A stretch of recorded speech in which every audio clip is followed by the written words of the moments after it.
തട്ടിപ്പുകളുടെ അന്തർ സംസ്ഥാന കണ്ണികൾ 25 കോടിയുടെ ഓൺലൈൻ തട്ടിപ്പിൽ അന്വേഷണ സംഘം ഹൈദരാബാദിലേക്ക്. കേസിൽ പ്രതികൾ തട്ടിപ്പിന് ഉപയോഗിച്ച മ്യൂൾ അക്കൗണ്ട് ഉടമകളെ കണ്ടെത്താനാണ് യാത്ര.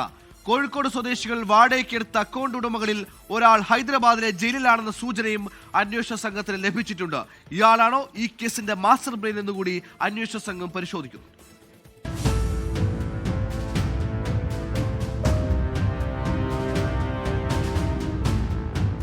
രാജ്യം കണ്ട ഏറ്റവും വലിയ സൈബർ തട്ടിപ്പുകളിലൊന്നായ 25 കോടി രൂപയുടെ തട്ടിപ്പിൽ തെളിവ് ശേഖരണത്തിനാണ് അന്വേഷണ സംഘം ഹൈദരാബാദിലേക്ക് പോകുന്നത്.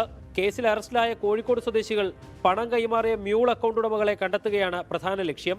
ഈ അക്കൗണ്ട് ഉടമകളിൽ ഒരാൾ സാമ്പത്തിക തട്ടിപ്പ് കേസിൽ നിലവിൽ ജയിലിലാണെന്ന സൂചനയുമുണ്ട്. പ്രതികൾ തട്ടിപ്പിലൂടെ സ്വന്തമാക്കിയ പണം തായ്ലാന്റ്, ഹോങ്കോങ് എന്നിവിടങ്ങളിൽ ക്രിപ്റ്റോ കറൻസിയായി എത്തിച്ച് ഡോളറാക്കി മാറ്റിയിരുന്നു. ഇതിന്റെ തെളിവുകളും പോലീസ് ശേഖരിച്ചു. തട്ടിപ്പിൽ പ്രതികൾക്ക് ലഭിച്ച വിദേശ സഹായവും അന്വേഷണ പരിധിയിലാണ്. ഹൈദരാബാദിൽ നിന്ന് തിരികെ വന്ന ശേഷം അറസ്റ്റിലായ കോഴിക്കോട് സ്വദേശികളെ വീണ്ടും കസ്റ്റഡിയിൽ വാങ്ങാനും നീക്കമുണ്ട്. എസ് ശ്യാംകുമാർ, 24 കൊച്ചി. ലോകത്തെവിടെയായാലും ഏത് സമയത്തും 24 വാർത്തകളും ഓഗ്മെന്റഡ് റിയാലിറ്റി പാക്കേജുകളും എക്സ്പ്ലെയിനറുകളും വിശദമായി കാണാൻ ഞങ്ങളുടെ യൂട്യൂബ് ചാനൽ നിങ്ങൾക്ക് സബ്സ്ക്രൈബ് ചെയ്യാം.